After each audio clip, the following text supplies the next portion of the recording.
You know it's a big deal when you clean up 3 awards on one night. And then, of course, before they introduce you, they've got highlight reels of your performances now. We're talking about the Mr., the man, But Cassper you also have to Nyovest. mention the biggest award on the continent. Most gifted video of the year. Of the year. That's the biggest award in Africa. How does it feel winning that award? It's great, Would man. it have been dope to win everything else and not that one? Nah. wouldn't Actually, have I been. was thinking, well, after I got the kiss, I was thinking, cool, I could go home, you know, like I got the first award. But after we After won you got the kiss, like, you didn't see the kiss? I saw the kiss. All right, so you got it and you were like, I'm glad, I'm like, yo, I'm actually the big, I'm the winner. Yeah. You know, but when we won Best Southern, and then I felt like, I wanted to take all 5, but I was like, actually, it's about Africa, and when AKA took Best Hip Hop, I thought, yo, that's pretty dope. And Diamond took Best Newcomer, and then I was like, yo, this guy must be big, you know? But then I was like, throughout the night, I just kept on thinking, if I take the biggest award, which is the video of the year, then I'll be cool, you know, because I just want #1. That's all I want. Like, I don't really want to share anything else, so. Do you feel it's like it's a bit of a problem?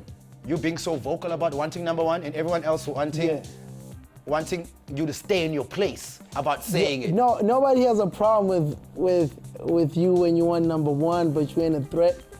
Like when I put out Gushesha, I said it's gonna be the biggest hip hop song that year. Nobody had a problem with that. When does the problem arise? The problem is when you actually really are. You know what I mean? It's like, I always make the example of being a cheese boy in the hood. Like, if you ever say, my dad has money, then it's like, what's wrong with this dude?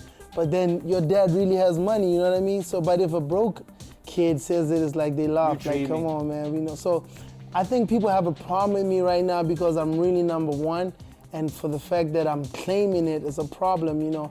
Like when Arthur said he was the king of Kwaito, when he was, everybody had a problem with it, but for me, I know that there's more to gain than to lose because it's only the beginning. Like, I'm not really worried about how people feel about me right now. I've got some questions from the viewers as well. Uzandile from Cape Town asks, when are the people in the mother city going to see you? I know you do a lot of tours, but obviously Cape Town is missing you out there. And, I don't think I've got shows in Cape Town this December.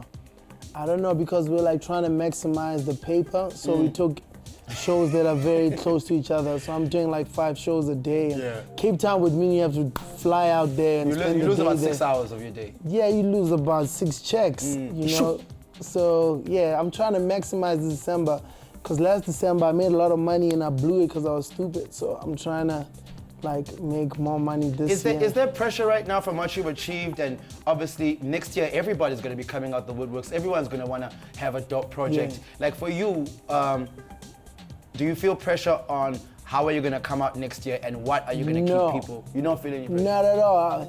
I was telling people like I'm done with 2015. Like I'm planning my 2016. It's true. That's how far in I am with my work. Like the only thing that's frustrating me is the fact that it's like 2016 is a long way from now. Like I need to, you know, go through the whole plan. That's the only thing that's frustrating me, that I still got 6 singles on the album that's out that I have to go through for me to put out the stuff with Drama and Casey Veggies, and you know, I'm also working on some bigger stuff. I also saw you on Instagram with Wizkid. Tell us what's happening there, how that came about. We did 2 records. He actually hollered at me on Twitter, and then I DM'd him, and then we spoke about it, and then Mapodi is the one who actually made it happen, because he was in the studio with him. He's like, yo, I'm with him right now.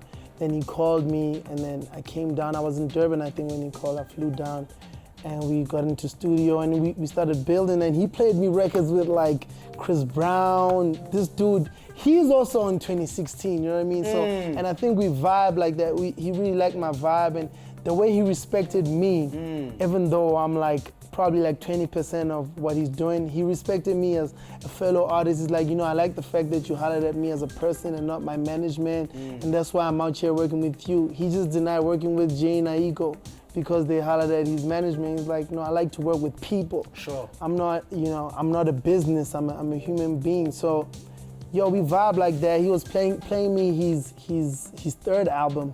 He's single with Chris Brown. He got in the studio with Rihanna, got in the studio with Justin Bieber, and he was just like, yo man, exactly what you're doing is what they need in the world, and I'm trying to build, so he's trying to take me out there as well, you know, so I'm trying to visit him like in the UK as well, and that's why like, we have to close the interview, but before we close it, someone also asked, would you cut off the ponytail if you do reach your platinum status?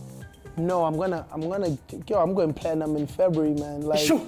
But I won't cut the ponytail right now. I think a lot of people have invested their emotions in my image. Like, I'll show you pictures of, like right now, I've seen that's it. the most popular hairstyle in the hood. And if I cut it off, like, you know, the kids are gonna feel like how the home, you made us do this, and then now we need to. I've seen it, man. It's blown up like you wouldn't believe. Is there anything else you want to close off with, Cassper? Thank you so much for I the just time. want to thank all the fans for supporting what we do. Thank you so much for supporting me throughout, like my fights, my singles, me being a human being and venting when I need to and apologizing. Everybody who understands me as a human being, I really, really appreciate it. And please do keep fighting for me because they are going to attack me more and more as I grow.